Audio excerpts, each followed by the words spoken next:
So, this was supposed to be a reaction and ranking video for Sabrina Carpenter's new album, her seventh studio album, Man's Best Friend.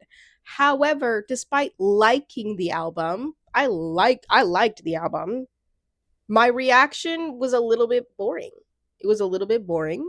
And not only that, but I wanted to talk about the discourse that is going on about this album and kind of specifically about the cover.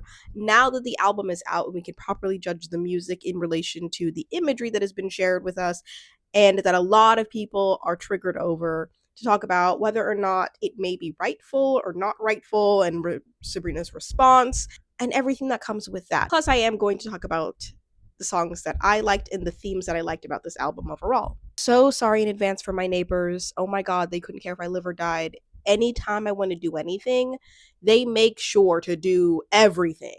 Everything is happening up there. So you might hear it. Sorry in advance. If you could also give this video a like, I would really appreciate it. It helps out my channel so much, so much. Thank you in advance, because this video I don't think is going to do well because it's not my normal content.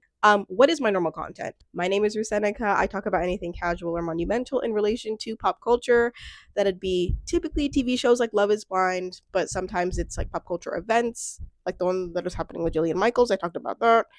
And then I do a lot of album reactions, and then I'm also going to be doing Grammy predictions and things. So I'm listening to as much albums as I can. Speaking of Man's Best Friend, before I get into kind of the more critical commentary, because I feel like having listened to the album, it kind of changed my opinion on what Sabrina had to say, as well as what the public is talking about. I do want to talk about what I liked about this album, because I overall liked it. I didn't find it to be a bad album. I just don't think that it is her best album yet. And I think that's why a decent amount of people are disappointed, is because to me, I really feel like it didn't top Short and Sweet.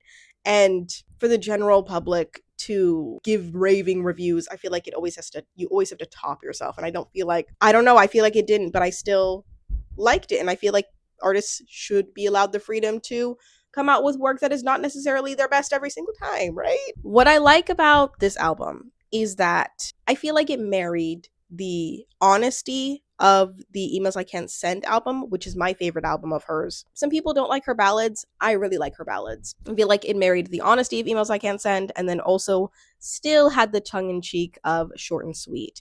Short and Sweet, I feel like, was capitalized, like the sound of it was capitalized off of her running with the success of Nonsense. And so finding a good medium is what I was expecting for this album to be. Yeah, I think it's kind of a good combination of both. My summary of this album is just that it is a spirited breakup album, honestly. I felt like I was going through each and every song, feeling the honest emotion of what it feels like to be a girl in her mid-20s who has dated a man child and is expressing all of her feelings about it. My top songs on this are Man Child is number one for me. There's some sort of crack in there, and then also the music video was so high energy, so addicting. I like We Almost Broke Up Last Night. People are saying like, oh, it's the same exact thing. She always is talking about those things. I found it to be honest. Especially where she talks about giving somebody. That kind of stopped me in my tracks a little bit. When Did You Get Hot is a song that I love, that it doesn't take itself too seriously. I think a lot of people are liking that Sabrina does not take herself too seriously. When Did You Get Hot really emphasizes and capitalizes off of that energy. I liked Nobody's Son, but I also kind of feel like it's so similar in a way. The messaging is incredibly similar to Slim Pickens. I just feel like it's Slim Pickens' son. Nobody's Son is Slim Pickens' son. And when I think of that, I would rather choose Slim Pickens, because they kind of communicate the same messages. And that's all I have to say about that. I don't even have more to add. Honorable mention will have to be House Tour, because it was like really cute and really quirky and really fun, and has so many euphemisms, of course.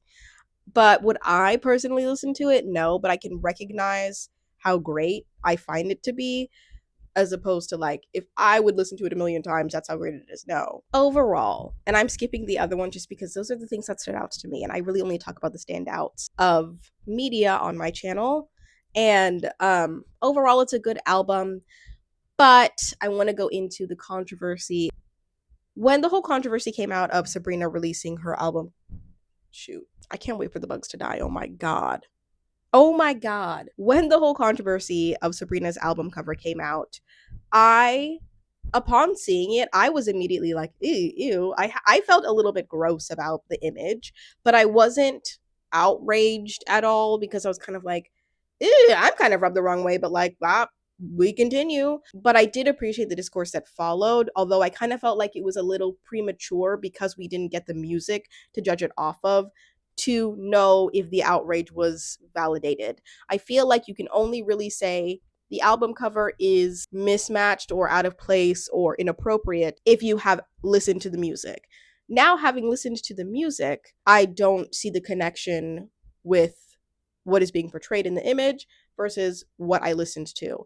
Even as it relates to the songs on the album, I feel like what song from this album connects to the image that it is representing? Since we're all seeing the image is of a man roughly holding Sabrina's hair, and it feels like a very, I don't want to say sexy, I don't want to lead with sexy, but like a submissive, a very sexy, submissive image that is reminiscent of a lot of images that already exist under the housewife submissive like category.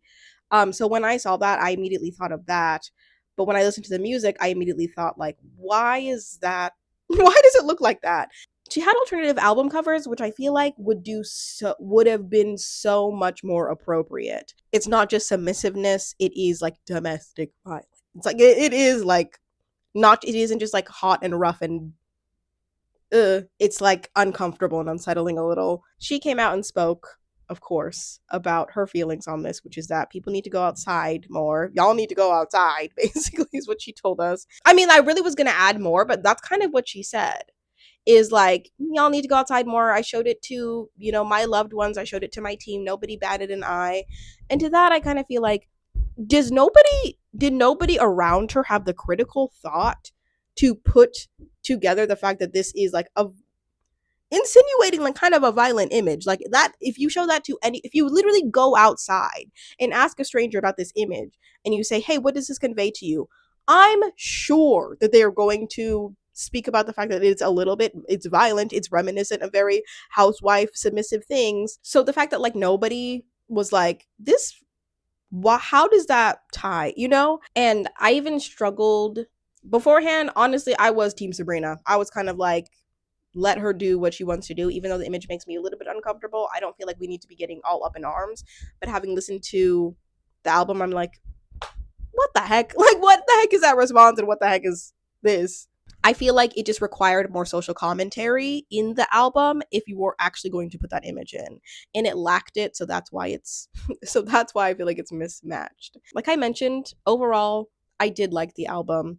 Overall, there are some things that stand out to me about this that I feel like are good, but because it was not her best, I think that's why people are disappointed. One thing that was mentioned in a TikTok a while ago was that when I see Sabrina Carpenter, I see a performer as opposed to an artist. Personally, from the response, I kind of agree, because the way that she can be asked a question about something that is so controversial and so that sparks so much discourse, but say nothing about really the substance of what people are critiquing, is like, you're performing, like stand on your art and like why it was picked. Anyway. Anyway, if you want, I am going to be posting Love is Blind UK, a recap on Sunday. And after that, I'll be posting probably anything that like comes to mind about what's happening in pop culture. Hopefully nothing crazy happens. Hopefully nothing crazy happens. Hopefully nobody, too soon. Anyway, keep up with my channel if you like anything related to pop culture, wherever you are, whoever you are, whatever you're doing, whatever time of day it is. I hope you have an amazing morning, afternoon, or night.